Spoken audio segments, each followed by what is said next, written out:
નથી. પણ ચીનુ મોદીએ ગુજરાતીઓ મળે અને પૂછે કેમ છો, તો તરત સારું છે એમ જ કહ્યું છે, બીજું કશું કહ્યું નથી. ઘેર ગમે તેટલી તકલીફ પડી હોય, ખાવામાં પીવામાં જલ્દી નવડાવી નાખે. નવડાવી તો બધી રીતે નાખતા હોય, પણ બાથરૂમમાં તો એ ભાઈને પૂછીએ તો એમ જ કે કેમ છો, બહુ સરસ સારું છે. પણ હું મને પૂછું ત્યારે તો સાચું બોલું કે નહીં? કેમ છો, સારું છે? દર્પણમાં જોયેલા ચહેરાને રોજ રોજ આમ જ પૂછવાનું કામ મારું છે. કેમ છો, સારું છે? કેમ છો, સારું છે? દર્પણમાં જોયેલા ચહેરાને રોજ રોજ આમ જ પૂછવાનું કામ મારું છે. કેમ છો, સારું છે? અંકિત પગલાની છાપ દેખાતી હોય અને માર્ગનું નામ તો કે કાંઈ નહીં. એટલે રસ્તા ઉપર પગલા દેખાય છે, આ રસ્તાનું નામ શું છે? રસ્તો જ ક્યાં છે? અંકિત પગલાની છાપ દેખાતી હોય અને માર્ગનું નામ તો કે કાંઈ નહીં. દુણાતી લાગણીના દરવાનો સાથ અને દરવાજે કામ તો કે કાંઈ નહીં. દુણાતી લાગણીના દરવાનો સાથ અને દરવાજે કામ તો કે કાંઈ નહીં. દરિયો ઉલેચવાના આવ્યા પારેવડા. કે દરિયો શું કરો છો હરદેશ? આ અમારી ચાંચથી દરિયો આખો ઉલેચી નાખીએ. દરિયો ઉલેચવાના આવ્યા પારેવડા અને કાંઠે પૂછે કે પાણી ખારું છે, તો આપણા જ નહીં ઉલેચાય. કેમ છો, સારું છે? પાણીમાં જોવું તો દર્પણ દેખાય અને દર્પણમાં જોવું તો કોઈ નહીં. પાણીમાં જોવું તો દર્પણ દેખાય અને દર્પણમાં જોવું તો કોઈ નહીં.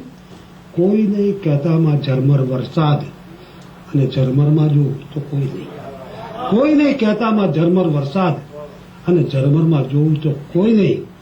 કરમાતા ફૂલ જેમ ખરતા બે આંસુઓ, કરમાતા ફૂલ જેમ ખરતા બે આંસુઓ ને આંખો પૂછે કે પાણી તારું છે?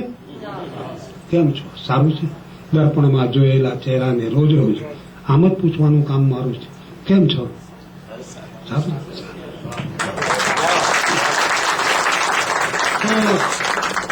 બહુ સારું છે, બહુ સારું છે. ક્યાં બાત, બહુ અચ્છે.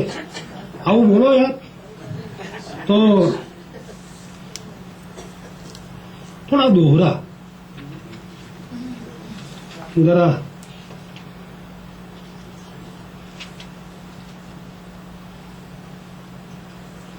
જે હમણાં રોહિત રક્ષાના ઘેર લખાયા, તદ્દન તાજા.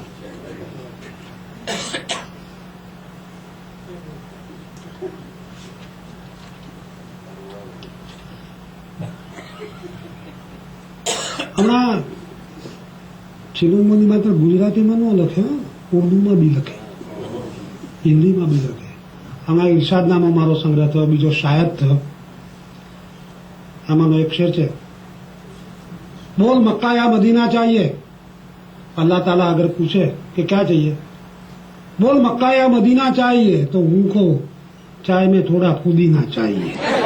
તો એટલું આપને બહુ થઈ ગયું ભાઈ, આટલાથી વધારે કાંઈ જરૂર નથી. તો बरखा रानी आइयो मेरे पिया के साथ, बरखा रानी आइयो मेरे पिया के साथ, मस्ती में बीत जाएगी सारी सारी रात, सियावर रामचंद्र की जय. बरखा रानी आइयो मेरे पिया के साथ, मस्ती में बीत जाएगी सारी सारी रात. तेरे शहर का आसमान, ઉપરથી આપણે પસાર થઈ રહ્યા છે વિમાનમાં છે. તેરે શહેર કા આસમાન और हुआ बड़ा नाशाद.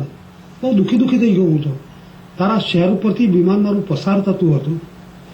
तेरे शहर का आसमां और हुआ बड़ा नाशाद, छम छम करती आ गई सजनी तेरी याद, सियावर रामचंद्र की जय. तीजो છે, कैसे संभालोगे मुझे, कैसे संभालोगे मुझे, बोलो तुम किरदार, कैसे संभालोगे मुझे, बोलो तुम किरदार, जूते तक मिलते नहीं जो रखे तेरे द्वार.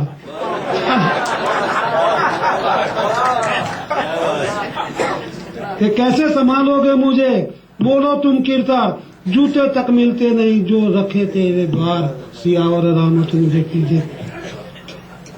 कौन किसी का बावरी, झूठा सब संसार, कौन किसी का बावरी, झूठा सब संसार, बीच सड़क पर रुक गई मेरी चलती कार, बीच सड़क पर रुक गई चलती मेरी कार, सियावर। અને છેલ્લે છે ભોલી ભાલી મત સમજ मौत बड़ी शैतान, भोली भाली मत समझ मौत बड़ी शैतान, डाई डेंचर से नहीं बदलेगी पहचान, सियावर रामचंद्र की जय।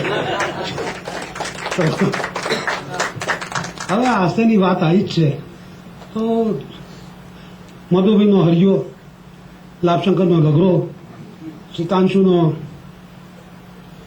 મગન અને હિન્દુ ભુવાનો લેચું, તો મારો નટવર, નટવર્ધન નિર્દોષ। આ બીજા કઈ નથી હોતા, અમે જ હોઈએ છીએ અમારામાંના એક।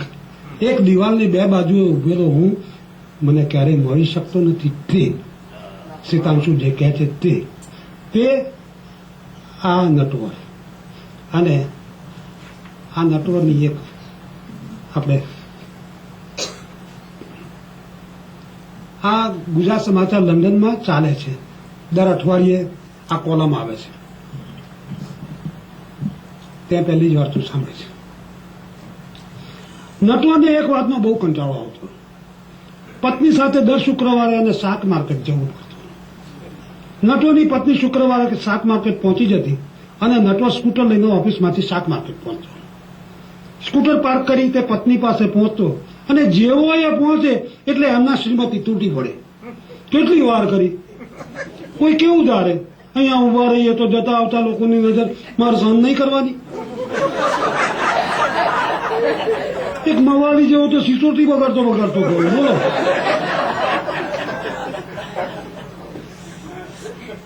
નટવરની પત્ની એક શ્વાસે બોલી નાખતી અને નટવર સમજતો હતો કે આ ઢીમચાને કોઈ પુરુષે જોઈ જ નહીં હોય। પણ દરેક સ્ત્રીને કોઈ પણ ઉંમરે એમ લાગતું હોય છે કે હજી જતો આવતો પ્રત્યેક પુરુષ આના હોવાની નોંધ લે છે જ। એમ નટવરની પત્નીને પણ શાક માર્કેટમાં શાક લેવા આવેલા બધા જ પુરુષો શાકભાજીને બદલે એને જોઈ રહ્યા છે એમ લાગતું। નટવર હસીને તરત કહેતું, પુરુષોનું કઈ વાત છે, તું છે જ એવી રૂપાળી કે પુરુષો ચક્કર કાપે।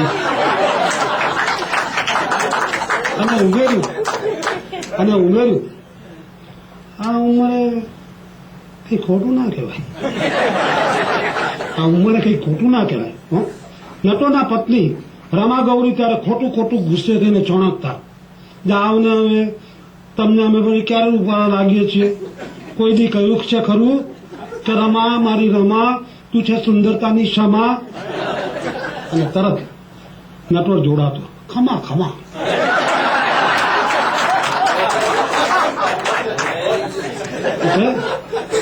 કે જાવ ને હવે તમને અમે ક્યારે ઉપાડવા લાગ્યા છે, કોઈ દી કહ્યું છે ખરું કે રમા મારી રમા તું છે સુંદરતાની ક્ષમા। અને તરત નટવર જોડાતો, ખમા ખમા। અને ભાઈ પછી વર બહુ શાક માર્કેટમાં જતા, રમા ગૌરીને જુએ એટલે તમામે તમામ દુકાનવાળાઓના ચહેરા પડી જતા, જાણે રમાને જોઈ જ હોય એમ વર્તતા, જાણે જોઈ જ ના હોય। આ બીડા કેમ આપ્યા? અને શાકવાળો તરત કહેતો, ભાવ પૂછીને શું કરશો? અને નટવર બીતા બીતા શાકવાળાને કહેતો, ગાંધીજીએ કહ્યું છે કે ગ્રાહકને ભગવાન ગણવો, તમારે ભીંડાના ભાવ તો કહેવા જોઈએ। અને શાકવાળો તરત તાડુકતો, આ તમારી બહુ આટલા વખતે અહીંયા આવે છે, દર શુક્રવારે ભાવ પૂછે છે, પણ અડધો કિલો શાક લીધું છે, પૂછો એને।